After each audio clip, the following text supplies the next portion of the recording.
La réponse à la seconde question sera l'antithèse à défendre dans votre développement. Et la troisième question, sa réponse va constituer votre synthèse. Et là, vous verrez que vous avez réussi votre problématique. Et je précise, ça, c'est concernant les sujets qui demandent un plan dialectique.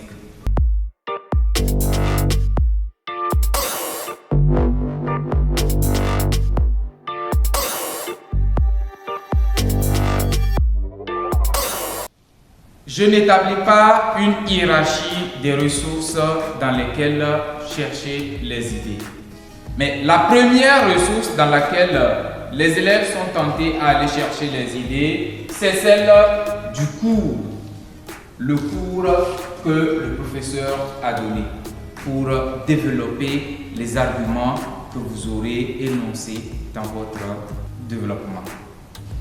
Alors, vous pouvez aller fouiller dans votre culture générale. La culture générale, il s'agit des connaissances communes. Quand je parle de connaissances communes, je ne parle pas des vulgarités. Je ne parle pas des vulgarités. Vous allez voir des candidats dire depuis que le monde est monde, l'homme a toujours cherché à manger. Ça, ce n'est pas une connaissance, ce n'est pas une idée qu'on peut utiliser pour défendre un argument. Vous devez rechercher les idées dans votre culture générale. Il s'agit de domaines qui ne sont pas nécessairement philosophiques, mais dans lesquels on peut avoir des idées pour défendre un argument en philosophie. Donc, quand on parle de philosophie, il ne s'agit pas simplement d'aligner les auteurs. Deuxième source où il faut chercher les idées, c'est dans votre culture philosophique et littéraire. Il s'agit, bien sûr, de faire recours à votre cours parce que ici, la culture philosophique et littéraire, je m'adresse à une catégorie de personnes précises.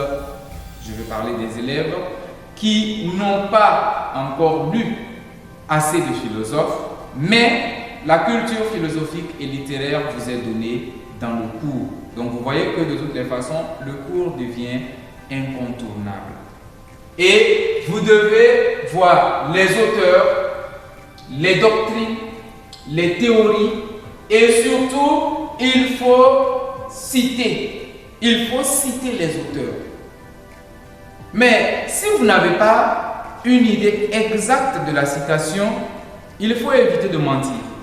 Vous pouvez reformuler la pensée d'un auteur, mais ne mettez pas ça entre guillemets. Par exemple, selon Descartes, lorsque Descartes dit « le bon sens est la chose du monde la mieux partagée », vous pouvez dire « selon Descartes, tous les êtres humains sont dotés de raison ». En réalité, c'est ce que Descartes veut dire. Et là, selon Descartes, les hommes ont en partage la raison. Et là, je ne mets pas ça entre guillemets, justement parce que ce n'est pas la citation telle qu'elle. Donc, il faut surtout faire appel à des auteurs. Et il y a une chose que vous devez éviter. Évitez les expressions du genre « un auteur a dit »,« un philosophe a dit ». Ça, ce n'est pas autorisé en philosophie. Et il y va de même pour ceux-là qui mettent, comme le dit un adage populaire, c'est un peu vulgaire en philosophie. En philosophie, il faut être précis.